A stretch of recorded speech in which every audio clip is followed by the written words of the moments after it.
Lesson 6. Special sex education should be universal. Now, here's some general principles of sex education.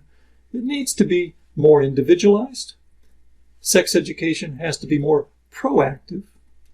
Sex education has to be more explicit. Sex education has to be more visual. And sex education has to lead to more scripting. Let me explain what I mean.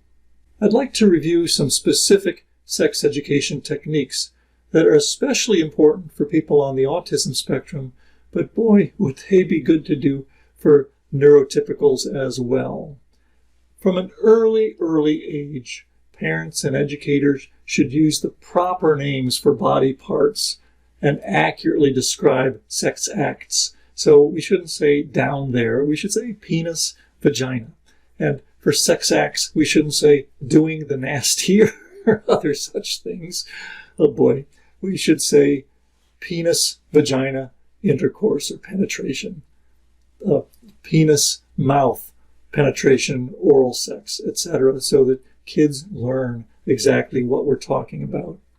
We need to model comfort and openness in communication. So this means positioning ourselves as askable parents, askable healthcare providers.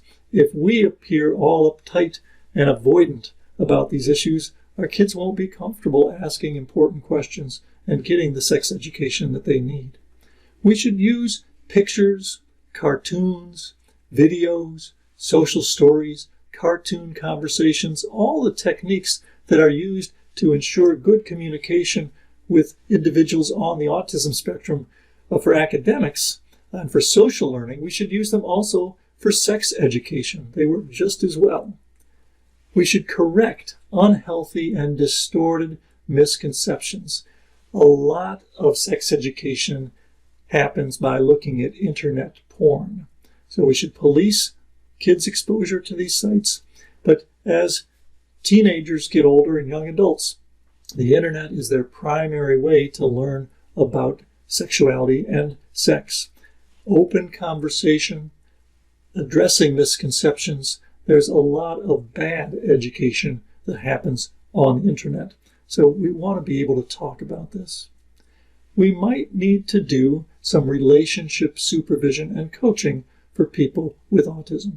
We might not. Sometimes we should just leave people alone to develop their own intimate relationships independent of us. But sometimes it's helpful to review rules, to teach, role play, practice how no means no and yes means yes. Of course, this is important teaching for anybody, autistic or not, but it might be especially important for people who have difficulty reading social cues. We need to anticipate and preview. We don't want, in the heat of the moment, decisions made. Means, hey, when you're in this situation and this person might do this, what are you going to do? And then what might they do? And then what are you going to do? Cognitive behavioral therapy, we call that sometimes reciprocity and flexibility training for people on the spectrum, can be applied to sexuality just like it can be applied to other social interactions. The Unstuck and On Target program by Kenworthy et al. Talks about a plan A, plan B, plan C, and you can imagine how that thinking might come in handy if you are in a sexually charged situation. If your plan A doesn't work, what should be your plan B, and so on. Here we have compromise, we have flexible thinking in our sexual interactions and in our relationships. Social thinking, the whole menu of strategies developed by Michelle Garcia Winner, where we teach people what's an expected behavior, what's an unexpected behavior, etc. These strategies, these cognitive behavioral strategies, can be wonderfully useful when we're doing sex education. And some individuals with autism or other developmental disabilities will benefit from professional sex therapy, even to the point of having surrogate sexual partners. This is controversial, but sometimes the only way to teach is through direct coaching and direct experience.